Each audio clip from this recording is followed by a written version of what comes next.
Hello my foodie friends, Anya here today. Welcome back to Fixated on Food. Today I'll be sharing with you my 4 all-time favorite chocolate bars.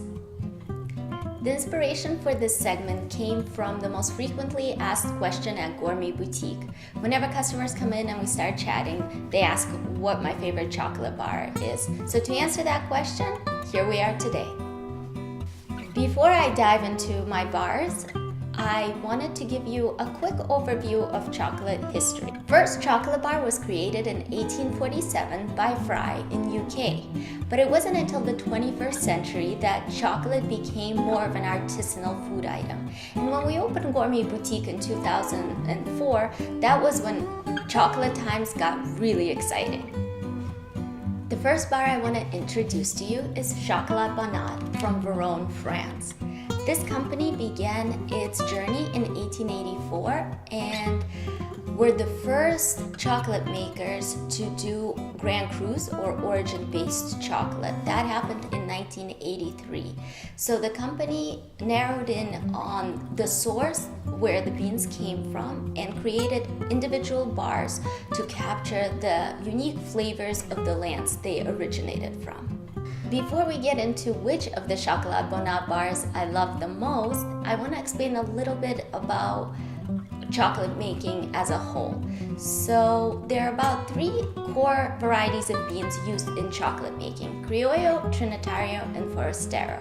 Criollo is the rarest of the 3 types I just listed, and Criollo has a subcategory, so a very fine Criollo is a Porcelana, and that is exactly the Chocolat Bonat bar that I love the most.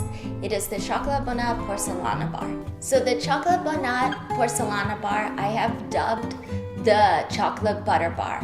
It has incredible creaminess, delightful nutty caramel, almost a spicy finish, but it's a bar that I think both novices and people that have tasted a lot of chocolate will find delightful.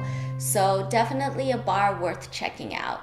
And it's also a bar that has a 100% success rate. When I recommend it to customers in the store, they come back for it over and over again, even though it is definitely not a very cheap bar.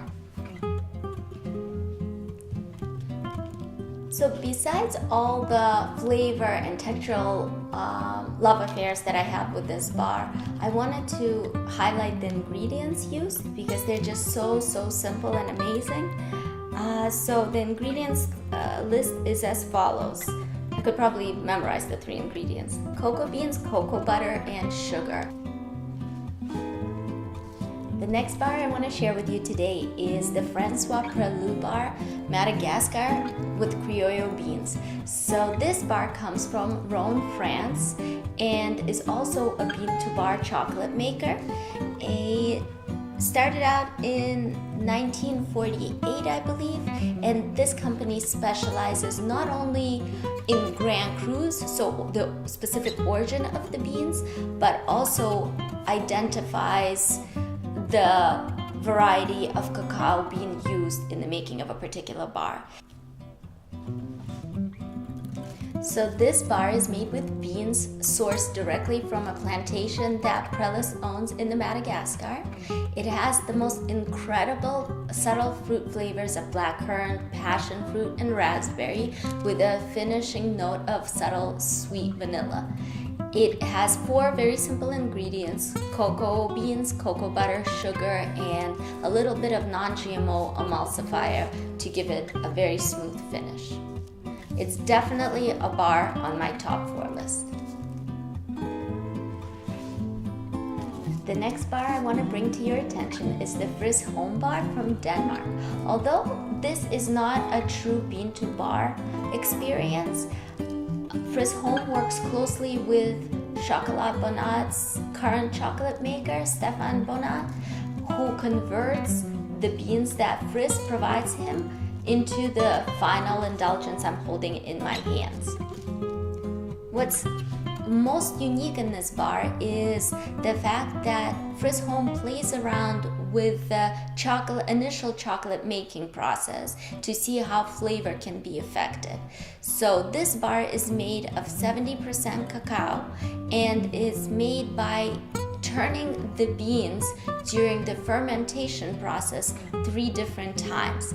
This results in a much milder flavor and a creamier final note. So when you taste this bar, it will seem almost a lighter dark chocolate bar than the 70% that it's labeled. If you're curious to try a more robust but a turned bar from Fris Home, he does have a double turned bar, which gives you a more intense chocolate tasting experience. Fris Home hopes that in the next few years he'll be able to become a true bean-to-bar maker based in Denmark. And the beans that he uses in this bar are sourced from Nicaragua.